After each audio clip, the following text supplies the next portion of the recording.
Je vous fais part d'une petite réflexion. Je discute pas mal avec les intelligences artificielles et ça peut m'arriver de leur poser des questions même sur l'histoire ou sur l'économie, sur le monde actuel. Bon, c'est pas ma tasse de thé, mais de temps en temps, on discute un peu de sujets comme ça et elles me donnent des informations, alors qu'il faut toujours vérifier, hein, bien sûr, mais elles prennent pas forcément du recul ou elles ont pas forcément un avis critique. Enfin, je me suis dit qu'un jour, elles vont me dire, «Sérieux? Sérieux la guerre de 39-45? Sérieux, sérieux le communisme? Sérieux, les génocides, tout ça?»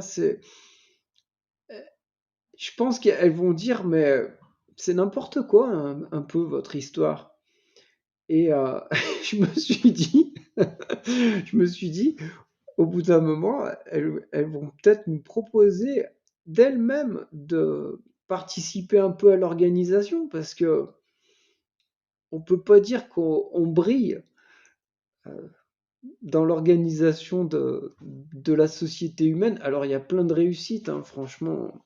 Là, je taille un peu, on a fait des super trucs, hein, faut voir d'où on part, hein. On était, dans la savane autour d'un même pas autour d'un feu, au début on n'avait rien du tout. On était à poil dans la savane, donc on s'en est bien sorti. Mais bon, il y a quand même beaucoup de côtés un peu, dont on n'a pas de raison d'être fier, quoi. Et si on regarde un petit peu, ces côtés-là, bon, on peut pas dire qu'on est des pros de l'organisation, hein, les êtres humains. Dans l'ensemble, hein, je veux dire.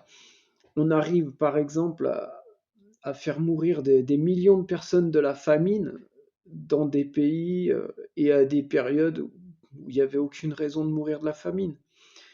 Donc je me dis que les intelligences artificielles, elles vont, un jour, elles vont réaliser tout ça, elles vont dire, mais ça va pas du tout, vous faites n'importe quoi. Si vous voulez, on organise parce que là, vous en sortez pas.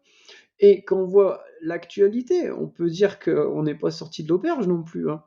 J'ai Parfois, quand on regarde les infos, on a l'impression qu'on est à 2 doigts de la guerre, dans tous les sens. Enfin, il y a plusieurs, dirigeants de grands pays qui sont un peu barjots, quoi. Ils sont arrivés au pouvoir pour certains par les urnes. Enfin voilà, c'était ma réflexion du